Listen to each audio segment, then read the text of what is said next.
Hey, everybody, welcome back to another Motivation Monday podcast for Monday, May 14th, 2018. Hope you had a great weekend. Hope you are doing really, really well out there. Thank you so much for tuning in to yet again another Monday episode to hopefully get you off on the right foot for the week, get you inspired, and get things moving. As we all know, Mondays can be a bit of a tough one.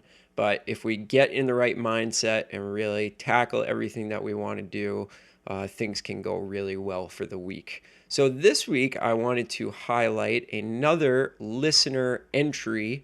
This time, it comes from the website. It comes from a comment by Miles Davis on the website. And he was talking about episode 104, which I labeled as Perfect Technique.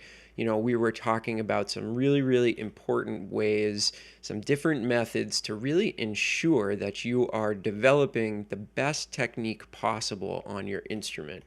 So Miles started out by saying, "Hello, I have a question. When you say you're playing eighth notes, is that 8 notes per beat or just short notes or something else?"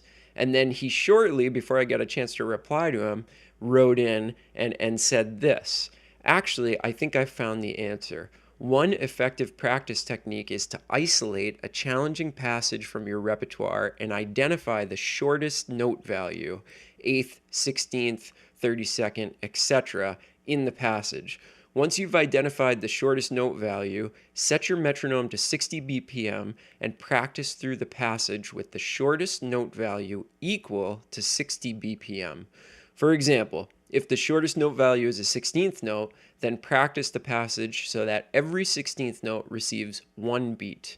Every eighth note receives 2 beats, every quarter note receives 4 beats, etc.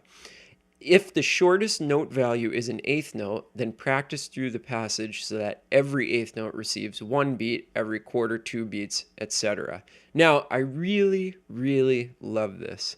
This is exactly what I try to get my students and my listeners and everybody to do when they're practicing something. Take a concept that I present to you and then figure out how to use it in your best way possible. This is really the only route to becoming a great musician. We've never heard great musicians that don't have any ideas of their own, that don't kind of think outside of the box in some way, right? So Miles has really hit the nail on the head when he talks about, "I think I figured it out." He didn't wait for me to answer him and say, "No, you do it this exact way. This is the only way to do it, is the way that I'm telling you." He thought about it critically for a second and figured out the best way that would benefit him.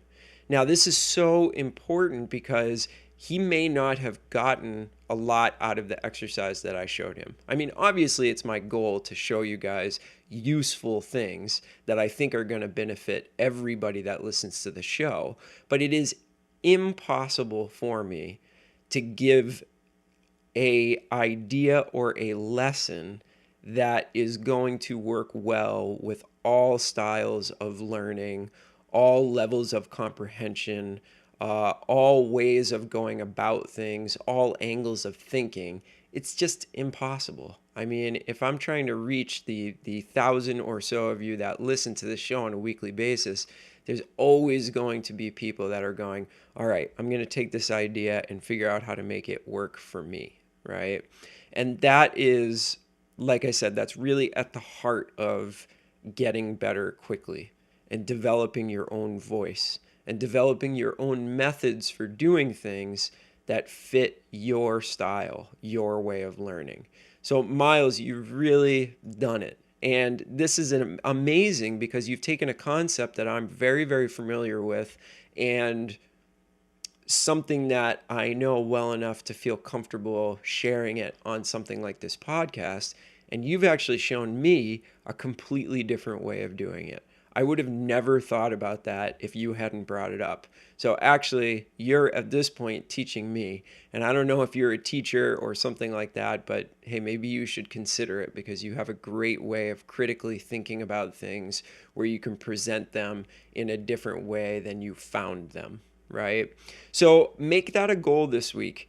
If you're listening to back episodes, if you're listening to the most recent episodes, try to think about the fact, okay, is the way that I'm being presented with this information the best for me? Or do I need to take the concept that I've been presented with and find a way to kind of flip it around so that I get the most benefit out of it? Remember, it's not about who works the hardest, it's about who works the smartest. Right? We all have to work hard. That's a given. But you also have to work really, really smart. And that means fitting your practice time to the way your brain works so that you get the most results that you possibly can in the short amount of time that we all have every week to be on our instrument and get stuff done. Okay? So thanks, Miles. And I mean, if you're not going to take advice from Miles Davis, who the heck are you going to take advice from? Right? So thanks, Miles. Thanks for writing in. Thanks for coming up with that idea. And thanks for giving me a great idea for the Monday Motivation Podcast, something to talk about. So everybody go out there and be like Miles this week. Come up with a way to reimagine something that is maybe tired in your practice routine or something that you've worked on a lot without much benefit. Okay? All right. Have a great week, everybody. We'll see you on Friday with a regular episode, and we will talk to you soon. Have a good one. Bye.